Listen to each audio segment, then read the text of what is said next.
सोलापूरकरला गोळ्या घाला. त्याला गोळ्या घालून मारलं पाहिजे. अशा प्रवृत्तींच्या लोकांना ठेचून काढा. यांना शोधून ठेचलं पाहिजे, यांना गाडलं पाहिजे. महाराजांचा अपमान, राजेंचा संताप. त्या टुकरड्या भिकरड्या अशा हरामखोर त्या रावल्याच्या इथं कशाला पोलीस बंदोबस्त ठेवते. हा संताप आणि उद्रेक आहे अभिनेता राहुल सोलापूरकर यांच्याविषयी. सोलापूरकरांनी छत्रपती शिवाजी महाराजांविषयी वादग्रस्त वक्तव्याचे तीव्र पडसाद उमटले.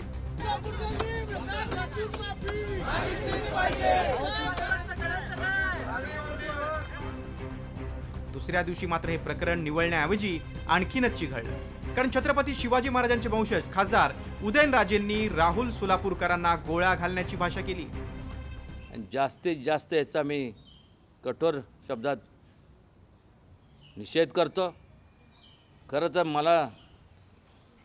मला जर विचारलं आता असं वाटतं त्याला गोळ्या घालून मारलं पाहिजे. त्यालाच नाही तर असे जे लोक असतील ना त्या सगळ्यांना.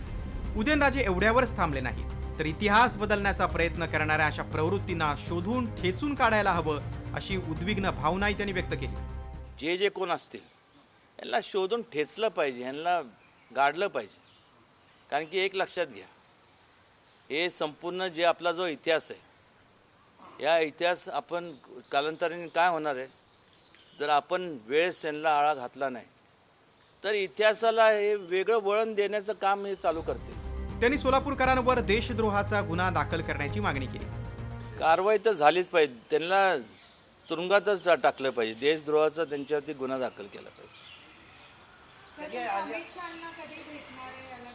त्याच्या अगोदर सुद्धा भेटलोय मॅडम आणि आता सुद्धा या 1-2 दिवसात आम्ही त्यांची भेट घेणार आहे. मी स्वतः घेणार. दरम्यान वाट टोकाला गेल्यामुळे राहुल सोलापूरकर यांनी आपल्या वादग्रस्त विधानाबाबत दिलगिरी व्यक्त केली.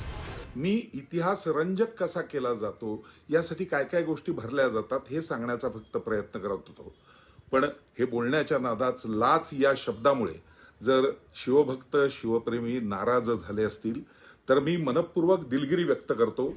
आधी भाजप नेते सुधांशु त्रिवेदी, त्यानंतर माजी राज्यपाल भगतसिंह कोश्यारी यांच्यासह अनेक नेते अभिनेत्यांनी महापुरुषांवर चिखलफेक केली.